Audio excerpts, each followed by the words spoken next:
I'm going to be discussing. It's a subject that is in the news. If the news is if it's collection of journalistic website. So there's a subject here. CNN has posted a video and an article about food, and because food is a hot button subject on this show, I wanted to cover it. What are regular people thinking about inflation and food? So this is on CNN. Food prices are soaring, and that's changed how we eat. So let's watch this video. Thinking about how much we were spending on groceries, and I think it would add up to around $1,200 a month. I suddenly started feeling like I needed to... So I just want to say one thing real quick. One of the reasons why I hate these videos and these articles is because, like, oh, I'm spending $1,200 a month on food. Like, that sounds ridiculous, right? That sounds ludicrous. But they never say, oh, how many kids do you have? Or, can we get like a consistent metric? Can we do like per person when we talk about grocery bills? Right? Like $1,200 a month. But if you got 6 kids, I'm just wondering, like, I think we can easily break it down into a unit of per person. I mean, even kids and adults, we don't have to like be that specific, but per person or something. I don't know, man. Anyway, so let's listen to Lisa, I believe her name is. Cut back on things. Lisa Altman from Austin, Texas, says her family has adjusted their shopping and eating habits to combat surging prices. And then on here, we've got cookies. Are these cookies? What are they? They're like some treat of some kind. We've got Dairy Pure. I don't know what that is. We've got 20 packs of Cheez-Its. I mean, that's great. We got Penne Rigate. I mean, that sounds like it's probably the least bad thing here. Chewy Fudge. You gotta have Chewy Fudge. Garlic bread. And this is a good label. Like, it's just straight to the point. Yeah, it's garlic bread. We got 2 lemons. You gotta have 2 of them. 1 gallon of milk, which is different than Dairy Pure. I don't know what that is. Some cheese and some chocolate chip cookies. Or just chocolate chips, I guess. So this is, again, this is... Now, I don't want to be too mean to these people. I'm not trying to be that rude. But, on my show, I talk about the average American diet, right? Like, the average American diet is like, we wonder why 93% of Americans have metabolic syndrome. We just wonder why these things are the case. I don't know, man. I don't know. If I am unable to pay for food, Chewy Fudge, not going to be on my list. But anyway, let's be fair. Okay. I'm the primary breadwinner in my family, and it definitely has impacted us. I have 3 children. I have a question. So there's this art piece in the background. This art piece. Now, does anyone see a dog here? Like, hear me out. Check this out. Like, this is the nose. These are the eyes, right? And then that's the ear. Does anyone see like a dog face? And this is the mouth.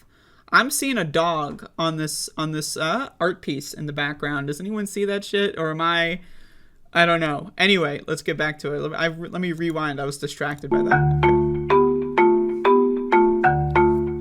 I'm the primary breadwinner in my family, and it definitely has impacted us. I have 3 children, and I had to make some decisions about how to best economize for my family. Changes include buying more store brands, chicken instead of steak, more pasta, and less snacks for 3 kids. So we have 3 kids. So presuming that it's 2 parents, 3 kids, that's 5 people, $1,200 for 5 people. Okay, all right. Now, I pre-plan my meals, and sometimes I'll even plan them around things that are on sale. We started, spending less on groceries, started looking more at, not using name brands, buying the store brands and comparing, who had. So I just want to say this real quick. Now, I know a lot of people could dispute this, and I know this doesn't apply to every product, right? It doesn't apply to every product. I'm aware of that. I know there's some exceptions, right? But the idea that people spend more money on name brand food, like that to me is baffling. It really is. I mean, like, I've tried name brand, like, foods and compared them to store brand, mix them up, and I can't tell the difference. Now, again, there's some foods that really, store brands, and each store has a variable quality. So I'm aware of that. But, like, I don't know, man. Why would you spend so much money on a brand name? Right? So, and also, like, you shouldn't really be buying that much food that has brand names. But that's a separate conversation. But the store brand versus brand name, like, just the idea that people would default to something that's like 50% more expensive, where do you think the store brands get their items, by the way? Like, where do you think that they get, like, if it almost looks identical, where do you think they get it from? What do you think the difference is between, like, ragu and, like, a can of spaghetti sauce? Well, the difference is ragu has added sugar to make you an addict, right? And it has the ragu name on the label. That's it. So you're spending like fucking triple the price for nothing except poison. Anyway, Andrew Kohler, $2 super chat, pre-plan instead of post-plan. Well, you can always plan things retroactively if you believe that time is four-dimensional, which it is four-dimensional, but because it's a dimension, it's in space-time, that you could bend it, right? Because it's a dimension, right? And then you can go. So you can post plan, Anyway, let's watch this. I got an article I'm going to read too. This is associated with a whole article, so I'm going to go into this whole thing. And comparing, who had the best value for the money, and that's pretty much how it's been, for the last 6 months or so. So these are the groceries. Well, I mean, if you can call them that she bought on this trip out. So spices, my opinion, spices are one of the most important things you can buy. Like, one thing of spices, it literally will make hundreds and hundreds and hundreds of meals far superior. So I'm just saying, anyone on a budget, like, getting cheaper food ingredients or whole food ingredients and just throwing spices on that bitch is going to be way better, way easier, way cheaper in the long run than buying name brand processed meals. So that's one thing I gotta say. But anyway, the milk, I don't even know what this is. Dairy pure, I don't even know what that means. And then, like, all the cookies and stuff. So anyway, let me, oh God, help. Are you for the help? No. All right. So anyway, so that's the story of Lisa Altman.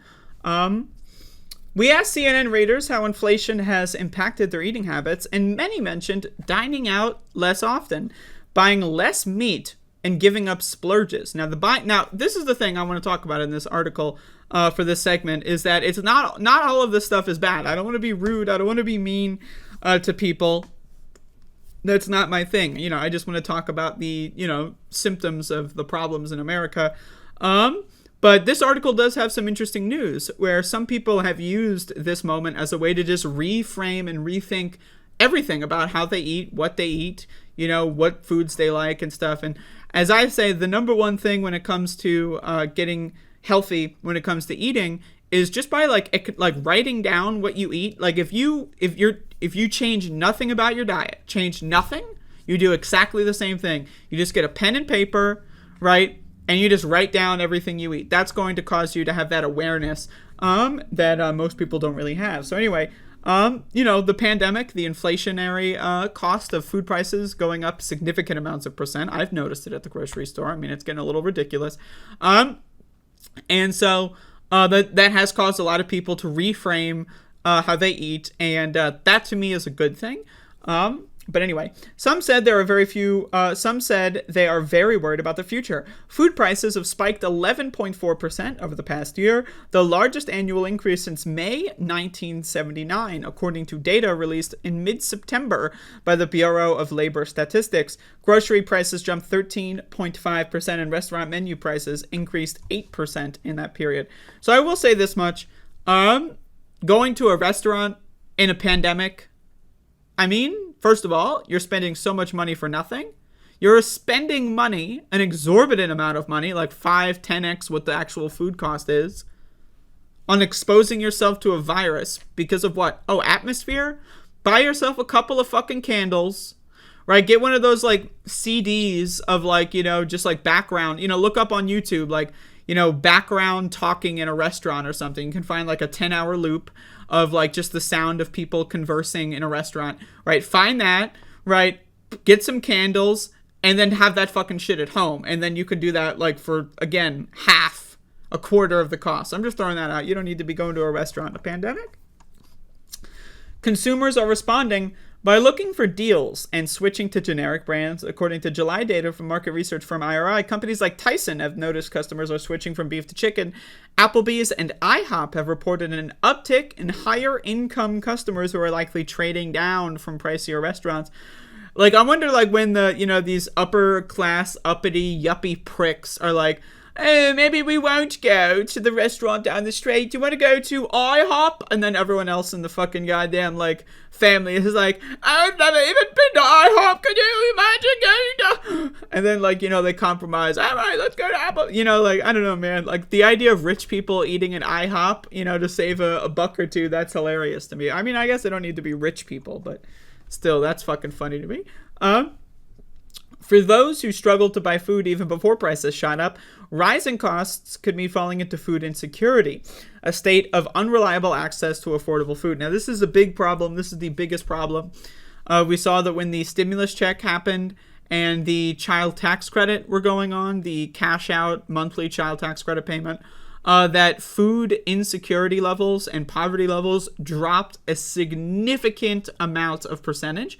I think it was like poverty was like cut in half or something in the United States, child poverty, food insecurity, malnourishment. Like, all the numbers started to go in the right direction. And then Joe Manchin was like, fuck that shit. We're not going to keep that up. The child tax credit is gone. And now all the numbers are going back in the direction they were in 2020, right? So now, again, we're in the same area where 2020, the pandemic, and all kinds of societal, like supply chain and stuff like that, caused a lot of economic issues, right? You have a pandemic, people are freaking out, right? But then in 2021, the government responded to the pandemic, fixed the numbers, right? And then they just gave up in 2022. So now 2022 is like a replay of 2020, except the government has said, we're not going to give you anything else. There's no hope on the horizon. So, that's pretty fucking, that's pretty creepy.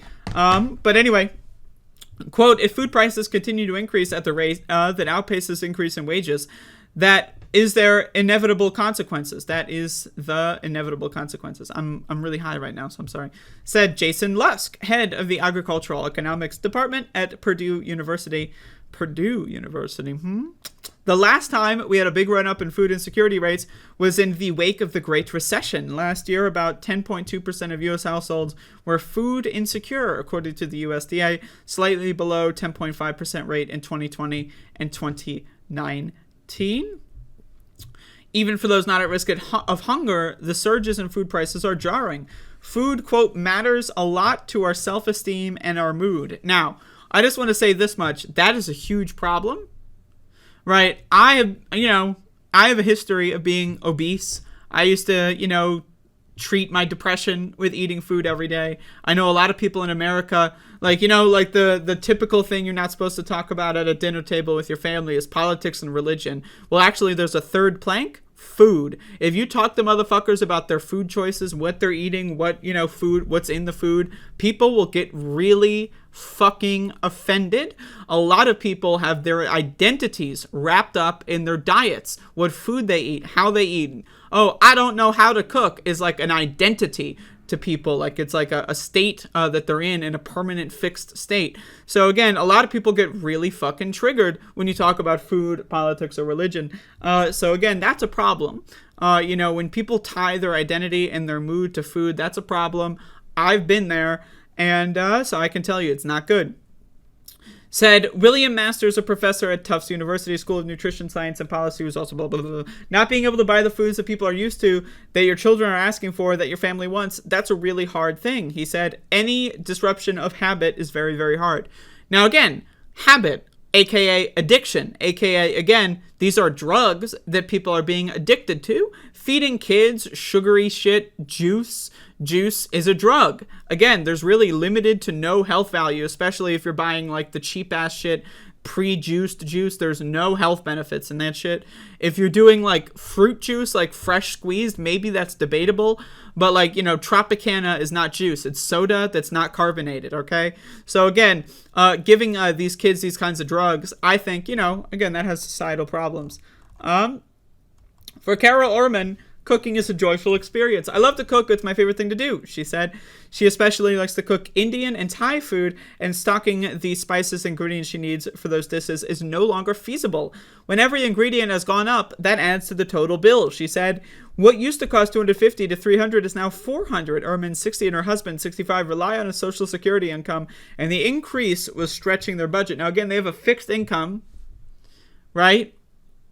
And inflation is going up. Their Social Security check isn't going up. It's a fixed income.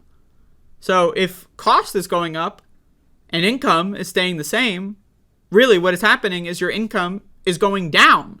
The value of the dollar is decreasing. So what's really happening here is you're getting less and less income, right? Your ability to pay for things is getting cut.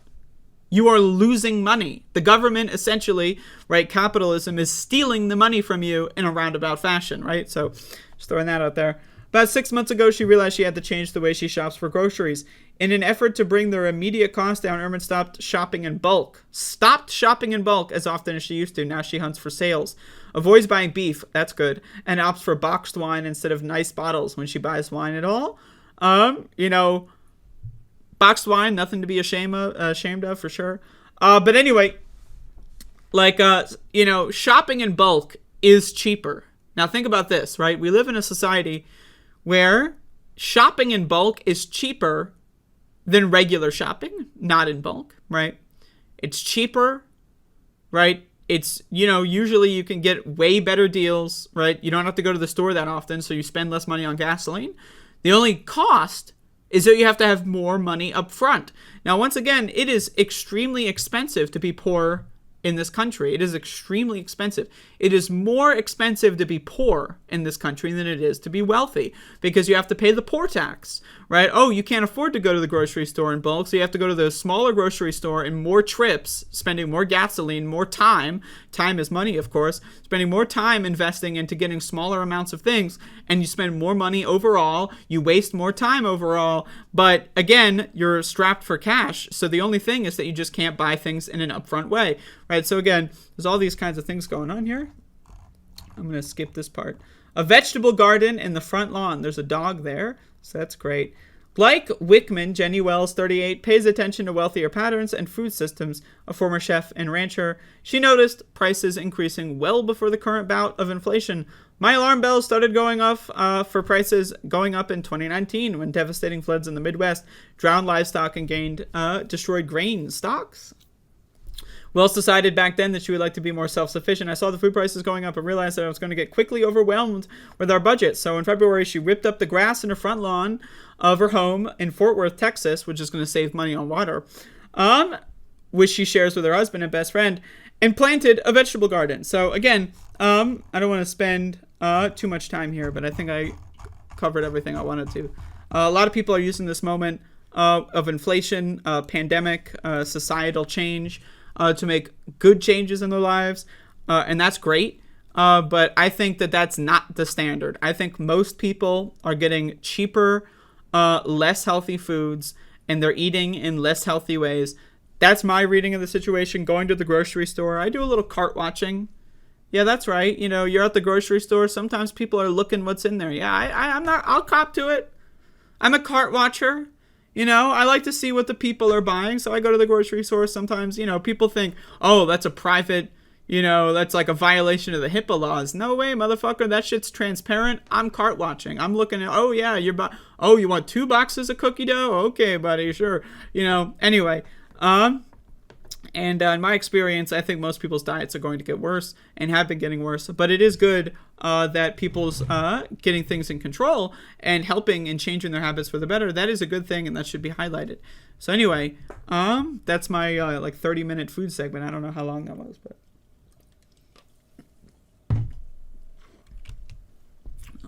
so this is a new show doing